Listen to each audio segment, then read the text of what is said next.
സിദ്ദിഖിൻ്റെ ഭാര്യ പ്രസവിച്ച് 20 ദിവസമായിട്ടുള്ളൂ. സിദ്ദിഖ് ഇതിൽ കുറ്റക്കാരനല്ല. ആ സിദ്ദിഖിൻ്റെ വീട്ടിൽ ഇന്നലെ നടന്നത് വടകര പോലീസിൻ്റെ നരനായാട്ടാണ്. അവിടെ 20 ദിവസം പ്രായമുള്ള ആ കുട്ടിയെയും അമ്മയും ഉൾപ്പെട്ട വീട്ടിൽ പോലീസ് കയറി നടത്തത് മൃഗീയമായ നായാട്ടാണ്. അവിടെ വീടിൻ്റെ ഷെൽഫുകൾ തുറക്കുന്നു, പാത്രങ്ങൾ എടുത്തെറിയുന്നു. പ്രതിഷേധിക്കാൻ വന്നവരുടെ ഉപയോഗിച്ച വാക്ക് വേണ്ടി വന്നാൽ അടിവസ്ത്രവും അടിപ്പാത്രവും ഞങ്ങൾ പരന്നുവെന്നാണ് വടകര പോലീസ് പറഞ്ഞിരിക്കുന്നത്. ഒരു കുറ്റം ചെയ്യാത്ത സിദ്ദിഖിൻ്റെ വീട്ടിൽ ഇന്നലെ ഉണ്ടായ പോലീസ് തലനായാട്ട് അതീവ ഗുരുതരമാണ്. ഈ അശ്ലീല പദം ഉപയോഗിച്ച് അവരെ പീഡിപ്പിച്ച പോലീസ് ഉദ്യോഗസ്ഥരുടെ പേരിൽ നടപടി ആവശ്യപ്പെടുന്നു കോൺഗ്രസ്.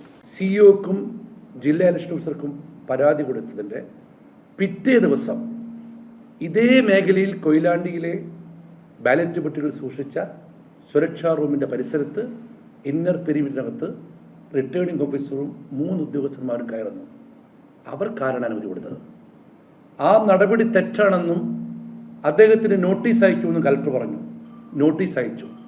എന്ത് നടപടി സ്വീകരിച്ചു?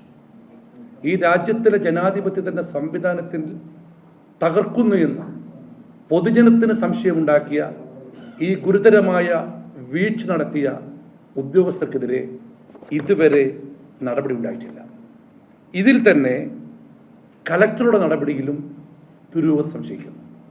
കാരണം ഇത്രയ്ക്ക് ഗുരുതരമായ വീഴ്ചയുണ്ടായി എന്ന് ചീഫ് ഇലക്ഷൻ കമ്മീഷണറുടെ അറിയിപ്പിലൂടെ ബോധ്യപ്പെട്ടിട്ടും നടപടിയെടുക്കാത്ത നടപടിയിൽ ദുരൂഹതയുണ്ട്.